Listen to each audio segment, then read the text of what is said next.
ይውልጋሽ ይሄ እኔ ብቻ ጥፋት አይደለም ማለት ያንተም ጥፋት ነው ይውልህ ልጄን ወስዳችሁ ባትጥሉ ቢኖሩ ይሄ ሁሉ ነገር አይፈጠርም ነበር ሰላም እንግዲህ በቃ ጋሼ ልነግር ነው ጠንከር በል ሰላም እያስጨነቅሽኝ እኮ ነው ምንድነው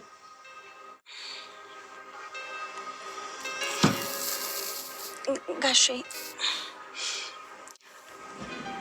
ምን መሰለህ ይውልክ ማለት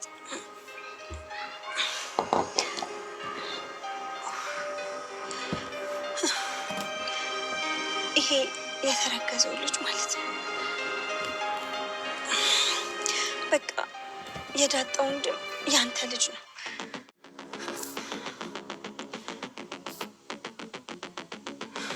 እሷ ካልችኝ አንጻር ምን አደረኩ ከመንቆጣት ውጪ ቆይ ብላ ነው ኧረ ተያት ለማንኛውም የልጁን አባት አሁኑኑ አምጥታ ማስተዋወቅ መቻል አለባት እየዋለ ባደረ ቁጥር በሳምንት ውስጥ ተነቅሎ የማይጠፋ ስም ላያችን ላይ መትከል የለም ናታንና ዳጣ የሚገርም አሪፍ የፍቅር ጊዜ እያሳለፉ ይገኛሉ እንግዲህ በዛሬው ዕለት ናታን ለዳጣ የሚገርም ስጦታ ገዝቶ ሰጥቷት ነበር በስጦታውም እንግዲህ በጣም ደስተኛ ነበረች እሱም እንግዲህ ደስታዋን አይቶ እሱ ራሱ በጣም ሌላ ደስታ ነበር የፈጠረለት በመጨረሻ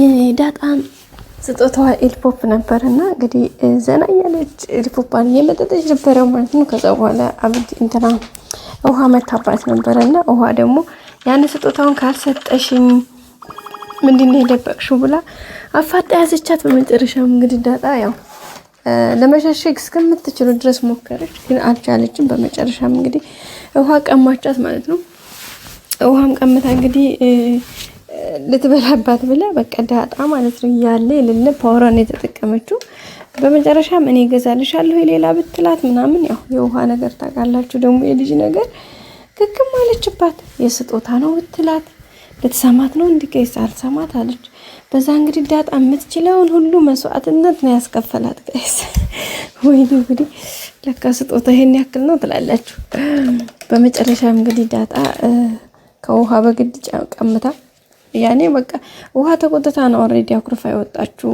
በጣም ነው እንዴ በላይ በስር በቃ ሊፋጁ ጋይስ ይፋጁ እንግዲህ ዳጣም የስጦታ ነገር ሆነባት የናታን ነገር ሆነባት የኔ ሸበላ እያለች እየላላሰች እያለ መታ ውሃ ካልቀማውሽ ካልሰጠሽ ብላ ግግም ስትልባት በቃ እንዴ ኢማኗን የጠፋት የሚገርማችሁ በመጨረሻም እንግዲህ ያው አምልጣ ሊፖፓን ተጠቅማለች ማለት ነው ዳጣ በዛም እንግዲህ ናታን ደግሞ በስማ ደስ ሲላት እንዴት ደስ እንዳለው ጋይስ ፊቷ ላይ በቃ የሆነ ፈገግታ ሳይሳም አድርገው ጉንጭን ስትሄድ በስማ እንዴት ደስ እንዳለው በቃ ለኛው ዓለም ሄደ ነው የመሰለው ሌላው ዳጣ እንግዲህ ናታ ዛሬ ሰላም በጣም ተጨንቃ እንግዲህ ካጠገቢያ ትይጂ ብላ ሌላ ሰው አላስቀርብም ብላ ከዳጣ ጋር ብቻ ነው ሰላም ያለችው በዛም እንግዲህ እኔ ያስተዋለችው አብጌል በቃ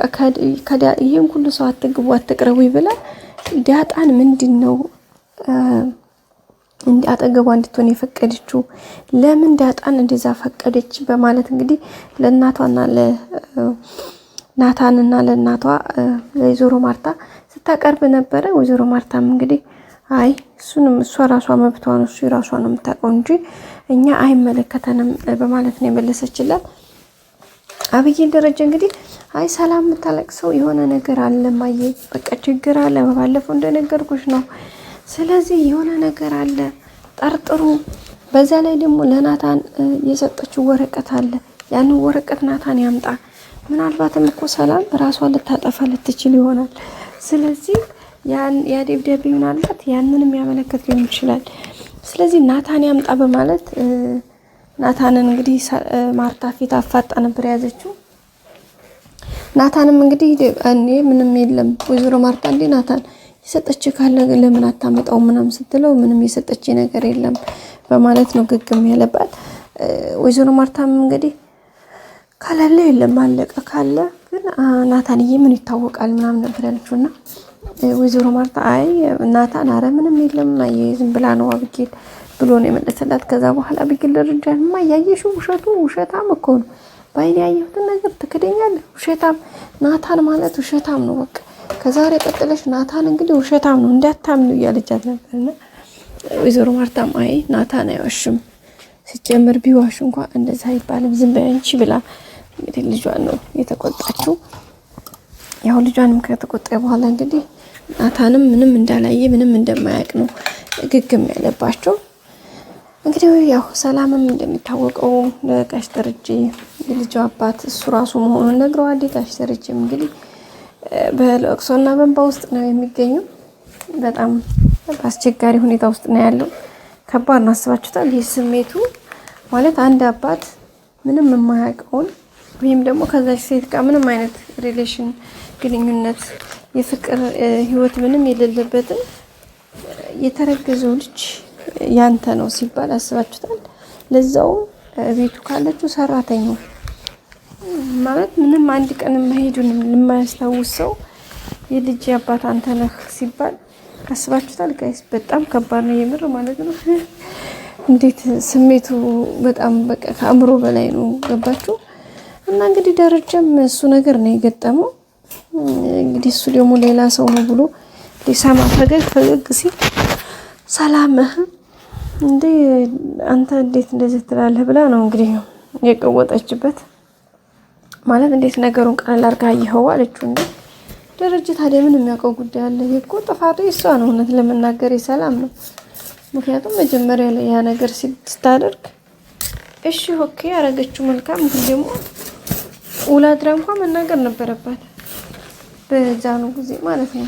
ዳንስ እርግዝናዋ ሲታወቅ ይሄን ነገር ብታሳውቅ መልካም ነበረ፣ ግን መናገር አልፈለገችም። ስለዚህ አሁን 12ኛው ሰዓት ላይ መውለጃዋ ዜማ ላይ የልጅ አባት አንተ ነህ ማለት እውነት በጣም ነው የሚከብደው። እንኳን ለሱ ለደረጀ ቀርቶ ለሌላ ሰው ከባድ ነው። በነገራችን ላይ ሰላም ላለመናገር ወስና ነበረ፣ ግን እንድትናገር ያደርጋት ነገር ምን መሰላችሁ ጋይስ?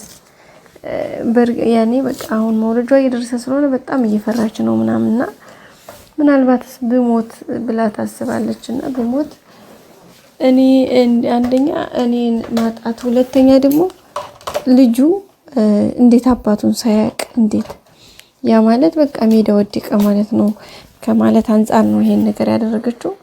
እንግዲህ ደረጀም ተተናገረ የተናገረ አለ በለዛ ዲኤንኤ እናስመረምረዋለን ልጁን እያለ ሲል ነበረ። በመጨረሻም እንግዲህ